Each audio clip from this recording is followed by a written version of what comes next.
मेरा नाम मेघना है। मैं एक गरीब फैमिली से बिलोंग करती थी। मेरे पिता शराबी थे और बहुत ज़्यादा बीमार रहते थे। मेरी उम्र 30 साल हो चुकी थी। उम्र की एक लिमिट पर पहुंचने के बाद हर इंसान अपने लिए एक लाइफ पार्टनर तलाश करने लगता है। मेरी शादी को 2 साल हो गए थे। मेरा पति मेरे करीब नहीं आता था। मैं जॉब करती थी और वो बेरोजगार था। सारा दिन घर में फ्री बैठा रहता था। अब मुझे अपना ये अकेलापन बहुत सताता था। मुझे औलाद की तलब लगने लगी थी। अजीब बात तो ये थी कि जब मैं अपने घर पर आती तो मुझे अपने पति की शर्ट पर किसी औरत के बाल मिलते थे। पति से पूछती तो वो कहता कि मुझे नहीं पता। एक दिन ऑफिस से आने के बाद मैं नहाने के लिए बाथरूम में गई तो ये देखकर हैरान रह गई, क्योंकि मेरी नज़र एक ऐसी चीज़ पर पड़ी थी जो किसी औरत की। अभी मैंने अपना इंटर कंप्लीट ही किया था कि मेरे लिए रिश्तों की लाइन लग गई। लेकिन मेरी भाभी ने हराने वाले रिश्ते से इनकार कर दिया और कहा कि अभी मेघना की ज़्यादा उम्र नहीं है, इस उम्र में हम उसकी शादी नहीं कर सकते। ये बात तो ठीक थी, लेकिन मेरी भाभी की अब ये बात ज़्यादा तूल पकड़ने लगी थी। उसके बाद मैंने एमए भी कंप्लीट कर लिया था, लेकिन फिर मेरी भाभी ने मेरी पढ़ाई का बहाना लिया और हर रिश्ते को मना करती चली गई। मैं बहुत खूबसूरत थी और बहुत इंटेलिजेंट, सिंपल बिहेवियर की लड़की थी। मैं जहाँ भी जाती थी लोग मुझे देखते रह जाते थे। हर कोई मुझे देखता तो मेरी तारीफ ही करता रहता था। हम बहुत इज्जतदार लोग थे, इसलिए मैं हमेशा सिंपल कपड़े पहना करती थी। मगर लोग मेरे सिंपल से लुक पर भी मुझे पसंद कर लिया करते थे। वक्त गुजरने लगा और मेरी पढ़ाई कंप्लीट हो गई थी। मैंने टॉप किया था, इसलिए मुझे अच्छी पोस्ट पर जॉब मिल गई थी। मैं भाभी के कहने पर जॉब करने के लिए राजी हो गई थी। वैसे भी हम दोनों के लिए इस दुनिया में एक दूसरे के सिवा कोई नहीं था। मेरे भैया भाभी की शादी को 5 साल ही गुजरे थे कि मेरे भैया इस दुनिया को छोड़कर चले गए। मेरे माता पिता तो पहले से ही नहीं थे। हम 2 बहन भाई थे।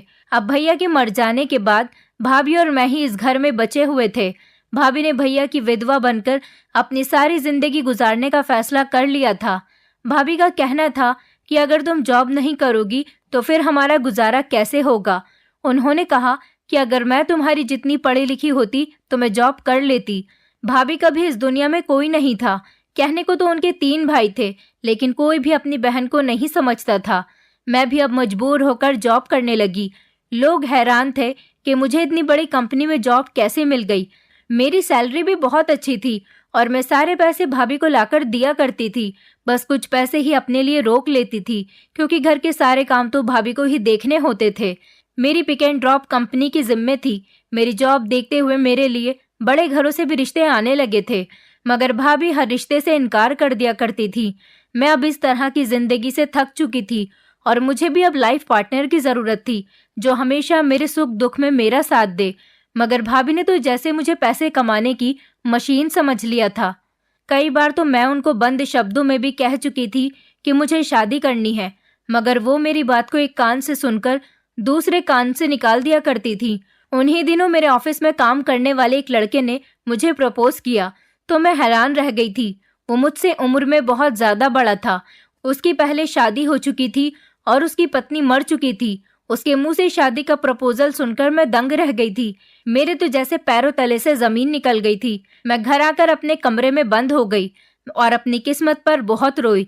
कल तक अच्छी खासी खूबसूरत शक्ल पर जवान लड़कों के रिश्ते आया करते थे और अब भाभी के लालच की वजह से इस तरह से एजेड लोग मुझसे शादी करना चाह रहे थे। मेरी भाभी को तो कोई एहसास ही नहीं था कि मेरी उम्र निकलने लगी है। मुझे बहुत तकलीफ हो रही थी कि मेरी भाभी को मेरा कोई एहसास नहीं है, मगर उनको सिर्फ और सिर्फ पैसे से मतलब था। उनका कहना था कि लोग मुझसे इसीलिए शादी करना चाहते हैं क्योंकि मैं बहुत अच्छी पोस्ट पर हूँ। अब तो मेरी प्रमोशन भी हो गई थी। हमने अपने घर को भी अच्छे से बनवाया था। ऊपर वाले पोर्शन में 2 कमरे बनवाए थे ताकि ऊपर वाला हिस्सा किराए पर दे सके। ये सब मेरी मेहनत का नतीजा था, मगर अफसोस इस समय मुझे कोई खुशी और सुकून हासिल नहीं हो रहा था। मुझे तो बस एक ऐसा इंसान चाहिए था जो मेरी जिम्मेदारी उठा सके और मेरा ख्याल रख सके। अब तो मेरी मांग में काफी सफेद बाल भी आने लगे थे, जिन्हें मैं मेहंदी लगाकर छुपा लिया करती थी। मैं समझ चुकी थी कि भाभी मेरी शादी अभी होने नहीं देंगी।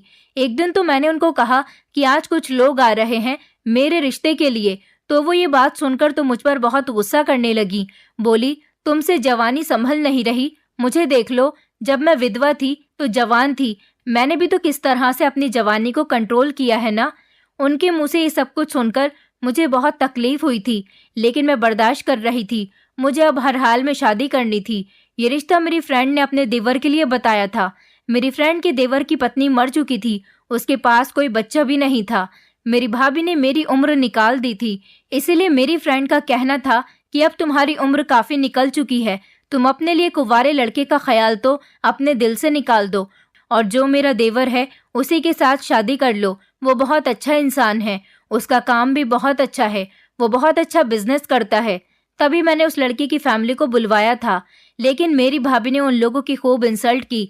भाभी ने उन लोगों से कहा कि तुम लोग हमारे घर इसीलिए रिश्ता लेकर आए हो क्योंकि मेरी नंद अच्छी पोस्ट पर है।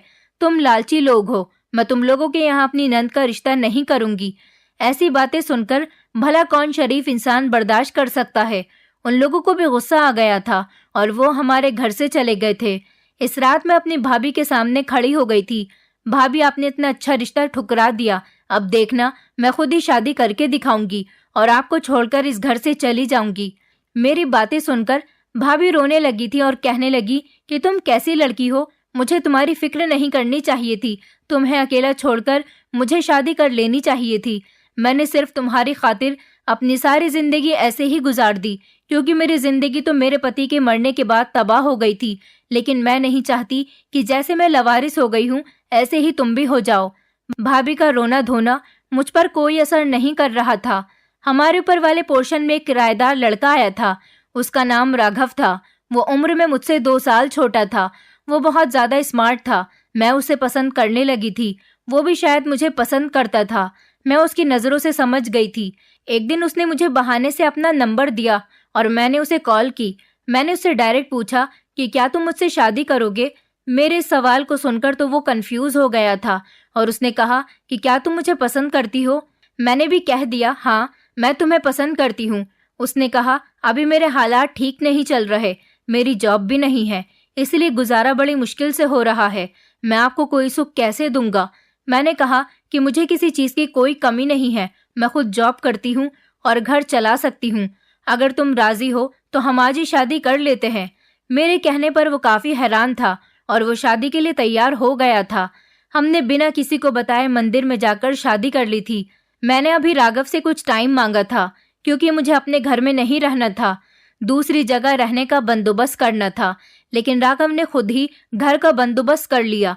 मैंने अपना सामान पैक किया और भाभी से कहा कि मैं किसी काम के सिलसिले में दूसरे शहर जा रही हूँ। भाभी को इस बात पर कोई एतराज नहीं हुआ था, लेकिन मुझे बहुत ज्यादा अफसोस हो रहा था कि उन्होंने एक बार भी नहीं पूछा कि तुम अकेली कहाँ, कैसे और क्यों जा रही हो, क्योंकि वो बेफिक्र रहती थी। मुझे दूसरे शहर जाकर काम करने से ज्यादा पैसे मिलेंगे। उनका मूड भी मेरी तरफ से ठीक हो गया था। मैं समझ गई थी कि भाभी को मेरे जाने से कोई फर्क नहीं पड़ता। मैं अपने दिल में बहुत सारा बोझ लेकर इस घर से निकल रही थी। बाहर राघव मेरा इंतजार कर रहा था और हम दोनों मिलकर इस नए किराए के मकान में आ गए थे। वहां जाकर मुझे एहसास हुआ कि मेरे साथ काफी बुरा हो चुका है। मैंने महसूस किया कि राघव मुझसे बहुत दूर दूर रहता था। हम दोनों के बीच वो मोहब्बत नहीं थी जो नए कपल्स में होती है, मगर वो मुझसे बहुत घबराता था। फिलहाल मैंने सोचा शायद हम दोनों की जल्दी जल्दी में शादी हुई है, इसलिए वो थोड़ा कंफ्यूज है और इसी वजह से मैं खामोश हो गई। वो मुझे बहुत पसंद था, उसकी पर्सनैलिटी बहुत अच्छी थी, वो किसी हीरो की तरह लगता था। मैं उसके साथ बाहर जाती तो लोग हमें अजीब अजीब नजरों से देखते थे। मैंने राघव को बहुत सारी शॉपिंग करवाई थी और मैं घर का सारा खर्च खुद ही उठाती थी।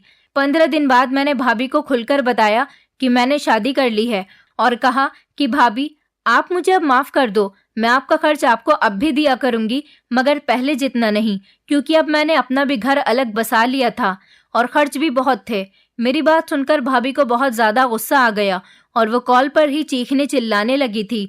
उन्होंने मुझे बहुत बुरा भला कहा और मुझे बहुत कोसा भी था। मैं खामोशी से अपने दिल पर पत्थर रखकर उनकी सारी बातें सुनती रही। मुझे वैसे भी अपनी भाभी से यही उम्मीद थी।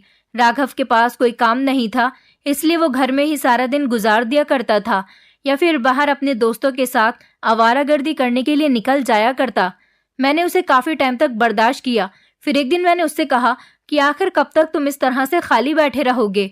उसने मुझसे कहा कि अगर तुम्हें इस तरह से बुरा लगता हूँ तो तुमने मुझसे शादी ही क्यों की थी? मैं उसकी बात सुनकर दंग रह गई। वो मुझसे मोहब्बत नहीं करता था, मगर मेरी इज्जत बहुत करता था। अब भी हम दोनों में एक अजीब तरह की दूरी थी। मैं राघव को छोड़ना नहीं चाहती थी। यही सोचती थी कि उसके लिए मैंने इतना सब कुछ किया, भला मैं उसके बिना कैसे रह सकती हूँ।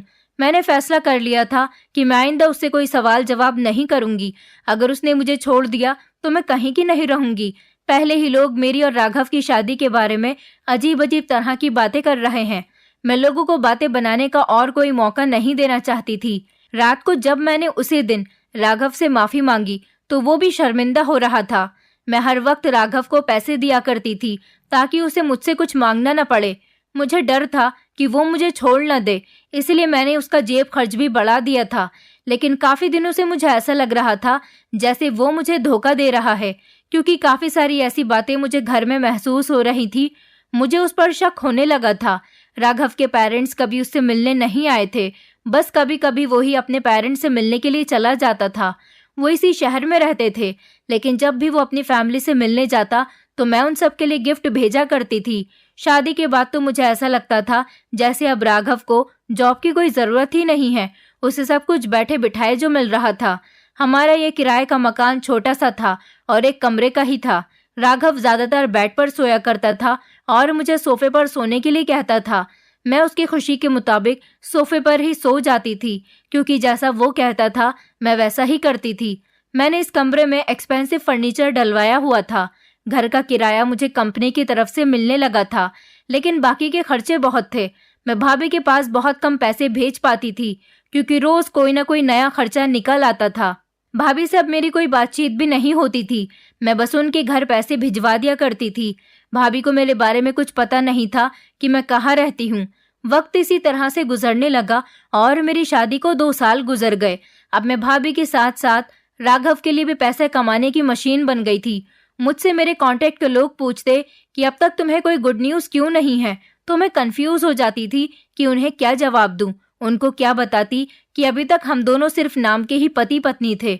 एक दिन मेरे पति के पास अचानक से उसके पेरेंट्स की कॉल आ गई और वो अपने माता पिता के पास चला गया। 2 दिन तक वो घर पर नहीं आया था। उसका कहना था कि मेरी माँ की बहुत ज्यादा तबीयत खराब है। जब वो घर आया तो मैंने उससे कहा कि तुम्हारी माँ की तबीयत कैसी है, तो उसने कहा कि मेरी माँ की तबीयत ठीक नहीं है। उनका कहना है कि मैं अब उनके पास ही रहूं।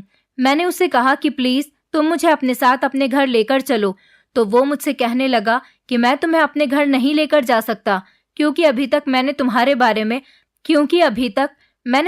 बारे में अपने माता पिता को नहीं बताया है। अगर मेरी माँ को अचानक से झटका लगेगा कि मैंने शादी कर ली है तो मेरी माँ की तबीयत और ज्यादा बिगड़ जाएगी। उसकी ऐसी बातें सुनकर तो मेरे होश उड़ गए थे। मैं सोचने लगी थी कि भला मैं उसके बिना कैसे रहूंगी। ये ख्याल भी मुझे परेशान कर जाता था।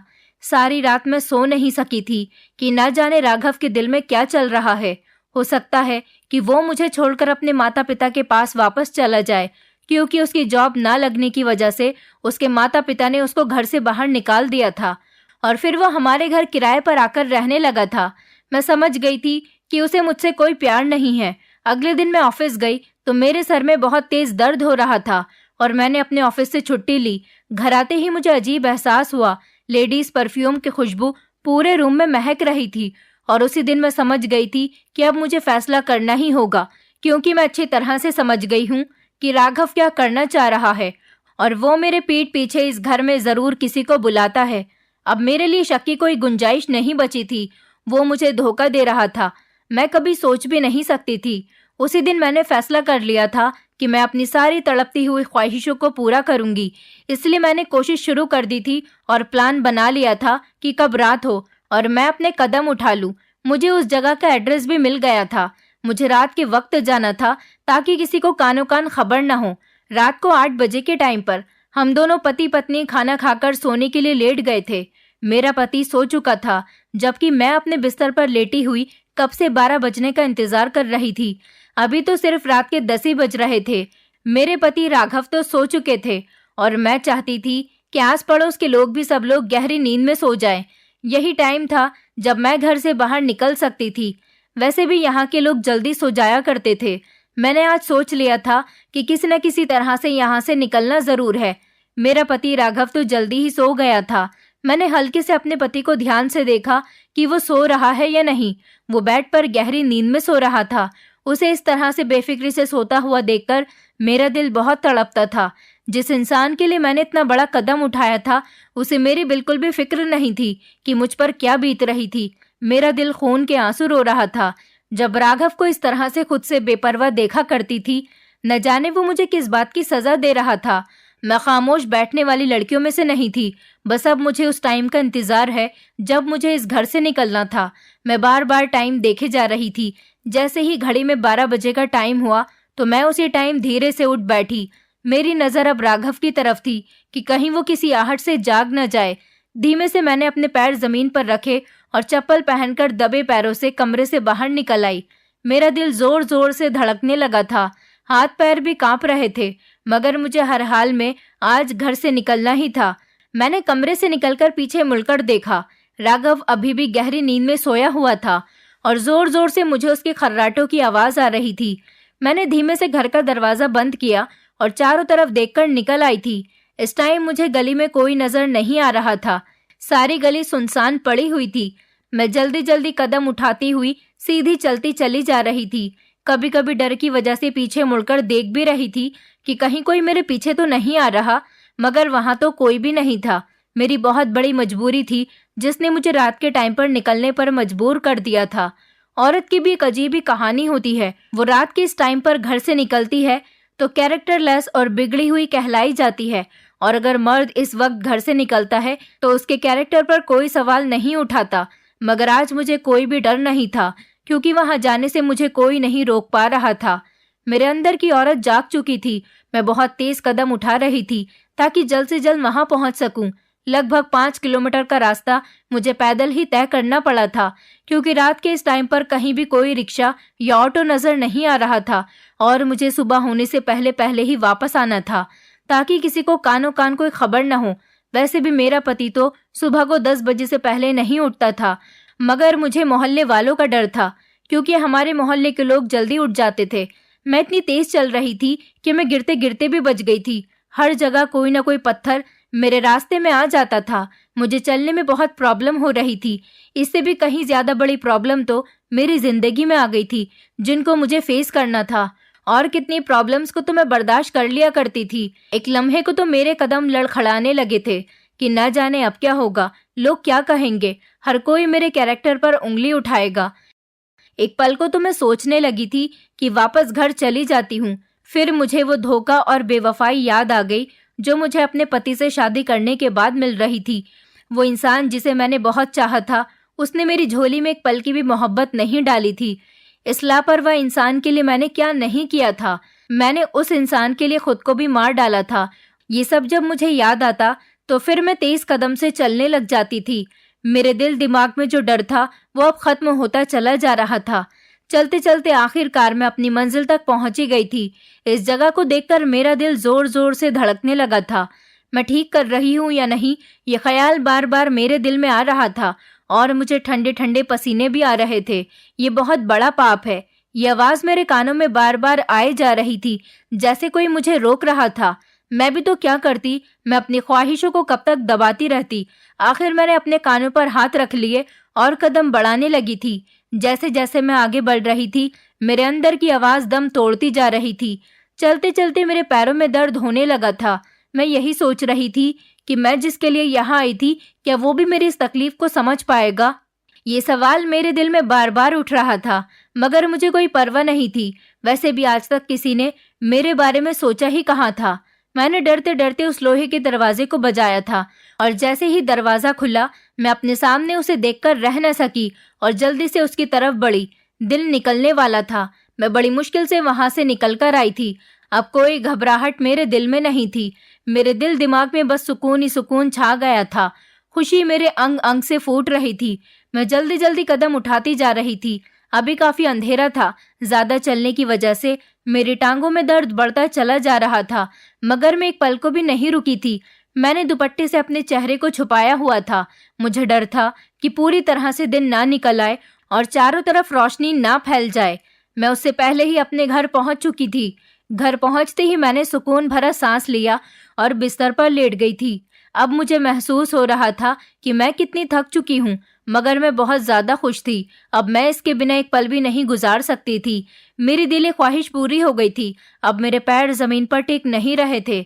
मैंने सोच लिया था कि अब मैं इसे अपने घर में ही रखूंगी, क्योंकि मुझे अब अपने पति की कोई परवाह नहीं थी। मैंने अपने पति की तरफ देखा तो वो अभी तक खर्राटे लेकर सो रहा था। मुझे अपने पति से अजीब सी नफरत होने लगी थी। ये वही इंसान था जिसकी मोहब्बत में मैंने अपना घर और अपनी विधवा भाभी तक को छोड़ दिया था। मेरी विधवा भाभी जिसने मेरी खुशी की खातिर अपनी जवानी बर्बाद कर दी और शादी भी नहीं की।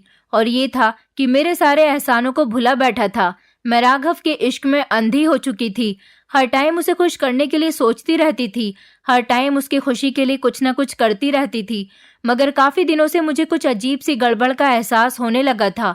मैं जब भी ऑफिस से थकी हारी घर आती थी तो मुझे लगता था जैसे कोई मेरे पीठ पीछे यहाँ आया था। मैं अपने पति से पूछती थी कि क्या मेरे पीछे घर पर कोई आया था, तो वो हर बार इनकार कर दिया करता था। वो हर बार यही कहता था कि भला हमारे घर में कौन आ सकता है। लेकिन एक दिन जब मैं राघव के कपड़े धो रही थी तो मुझे बड़ी हैरानी का झटका लगा था, क्योंकि उनकी शर्ट पर कुछ लिपस्टिक के निशान थे और दूसरी शर्ट पर मुझे लंबे लंबे से बाल मिले थे, जबकि मेरे बाल तो इतने लंबे नहीं थे जितना लंबा बाल मुझे अपने पति की शर्ट से मिला था। फिर अगले दिन जब मैं बेडशीट चेंज कर रही थी तब मुझे बेड से कोई चीज गिरती हुई महसूस हुई। छन की आवाज पर मेरा ध्यान जमीन पर गया था। फर्श पर एक चूड़ी का टुकड़ा गिरा हुआ था। मैंने उसे उठाकर देखा। ये मेरी चूड़ी का टुकड़ा नहीं था। मेरे पास तो इस तरह की कोई चूड़ी भी नहीं थी। भला ये किसकी चूड़ी थी और ये हमारे बेड पर क्या कर रही थी? अजीब अजीब तरह के ख्याल मुझे परेशान कर रहे थे। मैंने उसी टाइम अपने पति को कॉल मिलाई और कहा कि जल्दी से घर आओ। मेरा पति अपने दोस्तों से मिलने के लिए गया हुआ था। उसके घर पर आते ही मैंने उसे वो टूटा हुआ चूड़ी का टुकड़ा दिखाया और कहा कि ये चूड़ी का टुकड़ा किसका है और यहाँ कैसे आई, जबकि मैं कपड़े तो धो चुकी थी, इसलिए वो शर्ट वाली लिपस्टिक और बाल नहीं दिखाया था। मैंने बड़े गुस्से से अपने पति से ये सवाल किया था। मैंने देखा था कि मेरे पति के चेहरे के एक्सप्रेशन बदल गए थे, मगर अगले ही पल वो नॉर्मल हो गया। उसने मुझसे कहा कि अरे मैं तो भूल गया था, मैंने तो ये चूड़ियां तुम्हारे लिए ही खरीदी थी। मुझसे गलती से ये चूड़ियां टूट गई थी, इसलिए मैंने तुम्हें इन चूड़ियों के बारे में नहीं बताया था। ये बात कहकर मेरा पति हंसने लगा। उसकी बात पर मुझे यकीन नहीं आया था, लेकिन मैं खामोश हो गई थी, क्योंकि मुझे साफ साफ उसके चेहरे से जाहिर हो रहा था कि वो मुझसे झूठ बोल रहा है। आज तक वो मेरे लिए एक कील तक तो लेकर नहीं आया था। भला चूड़ियां कैसे ला सकता था? लेकिन अब मैं काफी सावधान हो गई थी, क्योंकि काफी दिनों से मुझे अपने कमरे में कुछ अजीब सी स्मेल का भी एहसास हो रहा था। अगले दिन मैंने फिर से अपने पूरे कमरे का जायजा लिया। मैं ध्यान से घर की सफाई नहीं करती थी, क्योंकि मुझे ऑफिस भी जाना होता था। लेकिन आज जब मैंने ठीक तरह से अपने कमरे की सफाई की तो मैं हैरान रह गई थी, क्योंकि मुझे बेड के नीचे से किसी लड़की का ब्रेसलेट भी मिला था। ये ब्रेसलेट किसी लड़की का ही था। मैं बड़े अफसोस में होकर इस ब्रेसलेट को देख रही थी, क्योंकि ये ब्रेसलेट मेरा नहीं था। मुझे यकीन नहीं आ रहा था कि मेरा पति मुझे धोखा भी दे सकता है, क्योंकि मेरा सारा अंदेशा तो इसी बात पर हो रहा था। मैंने इस टाइम राघव से सवाल किया तो वो मुझसे नाराज हो गया और कहने लगा कि तुम मुझ पर शक कर रही हो। मुझे क्या पता कि ये ब्रेसलेट किसका है? ये ब्रेसलेट तुम्हारा भी तो हो सकता है ना? अपने पति की बात सुनकर मुझे गुस्सा तो बहुत आया था। उसे अच्छी तरह से पता था कि मैं ब्रेसलेट नहीं पहनती। मैं उससे क्या कहूँ कि तुमने मुझे हक ही कहाँ दिया है? तुम तो मुझे कभी ध्यान तक से नहीं देखते हो। तुम्हें मेरी चीजों के बारे में कैसे पता होगा? मैं उसी टाइम अपना मूड खराब करके वहां से निकल गई। मगर अब मुझे पता करना ही था कि मेरे पीठ पीछे इस घर में क्या होता था और कौन था जो मेरे पति से मिलने आता था। अगली सुबह जब मैं नहाने के लिए बाथरूम में गई तो जो कुछ मैंने वहां पर देखा, उसे देखकर तो मेरे पैरों तले से जमीन निकल गई थी, क्योंकि वहां पर तो एक लड़की की ड्रेस टंग रही थी। भला मेरे इस घर में लड़की की ड्रेस का क्या काम था? अब मुझे अपना ये कदम उठाकर अफसोस नहीं हो रहा था, क्योंकि मैं समझ गई थी कि मेरा पति धोखेबाज आदमी है और उसका किसी औरत के साथ अफेयर चल रहा है। वो इसे मेरे पीठ पीछे घर में बुलाता है। दरअसल मैं जहां पर गई थी वो एक छोटा और पुराना सा घर था। ये पुराना सा घर एक नर्स का था, जहां उसने मेरे लिए एक बच्चे का अरेंजमेंट कर दिया था। जी हाँ, उस रात में उसी बच्चे से मिलने के लिए गई थी। मेरी ममता और मेरे पति का दिया हुआ धोखा मुझे खींचकर वहां तक ले गया था। मुझे अपने पति पर तो काफी दिनों से शक हो रहा था, मैं समझ गई थी कि वो बहाने बहाने से मुझे छोड़ने की कोशिश कर रहा है, इसलिए मैंने अपने जीने के सहारे को तलाश कर लिया था। मैंने किसी के थ्रू एक बच्चे का अरेंजमेंट करवा लिया था। उसने मेरा कांटेक्ट इस नर्स से करवाया और इस नर्स ने मेरे लिए अस्पताल से बच्चा लाकर अपने घर में रख लिया था। मैं इस बच्चे को अपने साथ अपने घर लेकर आई थी और बड़ी खामोशी से मैंने इसे बिस्तर पर लेटा दिया था। और मैं जब नहाने गई तो ये सब कुछ देखकर हैरान रह गई थी। मैंने इस बारे में अपने पति से कोई बात नहीं की थी, क्योंकि अपने पति से किसी भी तरह का सवाल जवाब करने से मुझे कोई फायदा नहीं मिलने वाला था। मुझे अफसोस हो रहा था कि मैंने कितना गलत कदम उठाया इस घटिया इंसान के साथ मोहब्बत करके और इस पर भरोसा करके। अब मैं सिर्फ अपने बारे में ही सोचूंगी और इसी बच्चे के साथ अपनी आने वाली जिंदगी को गुजारना चाहती हूँ। अगर मेरा पति मुझे चाहे तो छोड़ सकता है। मैं खुशी खुशी उससे अलग हो जाऊंगी, क्योंकि मैंने अपने लिए बच्चे का अरेंजमेंट कर लिया और अब मैं इसकी माँ हूँ। ये बच्चा बहुत प्यारा था, मैं उसे देखकर रह नहीं पाई थी। मैंने नर्स को उसकी मुंह मांगी कीमत दे दी थी। दिन निकला और मेरा पति जाग चुका था। जब उसने इस बच्चे को देखा तो वो भी हैरान रह गया और कहने लगा कि ये बच्चा किसका है और कहाँ से आया। मैंने उसे सब कुछ बता दिया था कि ये मेरा बच्चा है। मैं जानती थी कि मेरा पति मुझे कभी किसी दूसरे का बच्चा लाने नहीं देगा, क्योंकि राघव को ये भी पता था कि मैं अकेले ही जॉब करती हूँ और अगर घर में बच्चा आ गया तो मेरा ध्यान जॉब से हटकर और राघव से हटकर बच्चे पर लग जाएगा। मुझे पता था कि वो कभी भी इस बच्चे को एक्सेप्ट नहीं करेगा और ना ही मुझे इस बच्चे को लाने देगा। इसलिए तो मैं बड़ी खामोशी के साथ रात के अंधेरे में जाकर इस बच्चे को घर लेकर आ गई थी। अब ये बच्चा घर पर आ गया था तो मैं इसकी माँ थी। राघव मुझसे झगड़ा करने लगा और कहने लगा कि मैं तुम्हें छोड़ दूंगा। मैंने उससे कहा कि बेशक तुम मुझे बहुत आसानी के साथ छोड़ सकते हो, क्योंकि मैं तुम्हारी सारी हरकतों को समझ चुकी हूँ। मैंने उसे वो ड्रेस दिखाई जो बाथरूम में टंगी हुई थी। राघव उसे देखकर हैरान रह गया और आज वो फिर से पहले की तरह झूठ बोलने लगा कि मुझे नहीं पता कि ये कहाँ से आई, तुम्हारी ही होगी। मैंने कहा राघव, बस तुम्हारा झूठ बहुत हो चुका। तुम्हारे इसी झूठ से तंग आकर मैंने इतना बड़ा कदम उठाया, क्योंकि तुम कभी मेरे पति बन ही नहीं सके। तुम कभी मेरे क्लोज ही नहीं आए। तुमने मुझे कभी वो मोहब्बत ही नहीं दी जो एक पति